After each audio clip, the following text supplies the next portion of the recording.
দুবার brain stroke হয়ে যাওয়া পেশেন্টকে 4.5 ঘন্টা ফেলে রেখে ভর্তি না নিয়ে ফিরিয়ে দিল এনআরএস মেডিকেল কলেজ।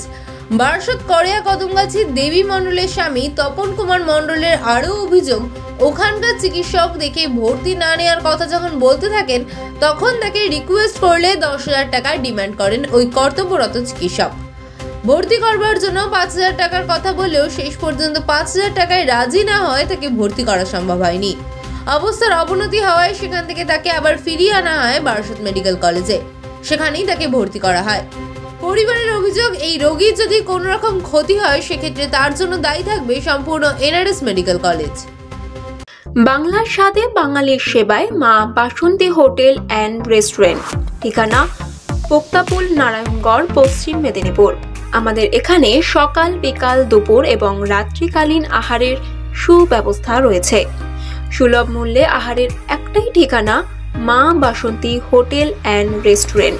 আমাদের এখানে সমস্ত ধরনের খাবার অর্ডার নেওয়া হয়। প্রোপ্রাইটার ঝন্টু গেড়ে।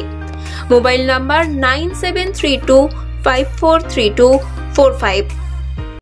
আমার ওয়াইফ ব্রেন স্ট্রোক করে সেকেন্ড টাইম, তো এখানে দেখানো হয়েছিল,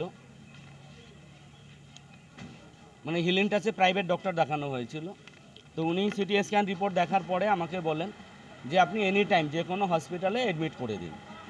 তো আমি সময় দেরি না করে আমি ওনাকে সিধা এনআরএস হসপিটালে নিয়ে যাই। তখন আনুমানিক টাইম 7:30। তো 7:30 থেকে আমাকে 4.5 ঘন্টা ওখানে দাঁড় করিয়ে রেখে ওখানকার যে কর্মরত ডক্টর ছিলেন উনি আমাকে ডাকলেন যে এর হাজব্যান্ডকে। আমি ওখানে গেলাম, আমাকে যাওয়ার পরে বলছেন এই পেশেন্টের এখানে ভর্তি হবে না। আমি বলছি স্যার কী প্রবলেমটা কি, কেন ভর্তি হবে না? বলছে 10,000 টাকা লাগবে, বেড নেই। আমি তখন বললাম 10,000 টাকা দিলে বেড হবে, কিন্তু আমার কাছে এই মুহূর্তে 10,000 টাকা নেই, আমি আপনাকে 5,000 টাকা দিচ্ছি। আমি ওনাকে টাকাও দেখিয়েছি, কিন্তু কোনো কারণেই ওনারা আমাদের পেশেন্ট ওখানে ভর্তি নিলই না। এবং ওখানকার যারা সিকিউরিটি তারাও থেকে বলছে যে এই জিনিসটা আপনার সঙ্গে সত্যিকারের জুলুম হচ্ছে, যেহেতু আপনি একজন স্বাস্থ্য সহায়ক। 4.5 ঘন্টা। এরপরে সিধা বারাসত হসপিটালে নিয়ে এসেছি, যেটা আমার এরিয়া। এখানে চিকিৎসার জন্য সব কাগজপত্র, প্রোফাইল সব রেডি হয়েছে, ওনার অ্যাপয়েন্টমেন্টের ব্যবস্থা হয়ে গেছে। আমার মায়ের প্রথমত দুবার হলো গিয়ে ব্রেন স্ট্রোক করলো। তো করার পরে আমরা গেছিলাম এনআরএসে হসপিটালে।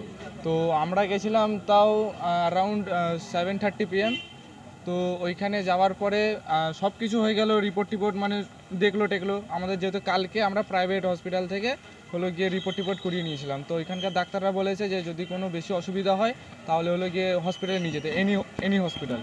তো যাওয়ার পরে ওইখানে হলো গিয়ে এখানে সব কিছু ঠিকঠাক হচ্ছিলো, সব কিছু এখানে অ্যাডমিশানে এমএফসিতে মানে সাইন হয়ে গেল, সব কিছু হয়ে গেল, কিন্তু লাস্টে 3-4 ঘন্টা পরে গিয়ে বলছে কি যে বেড নেই।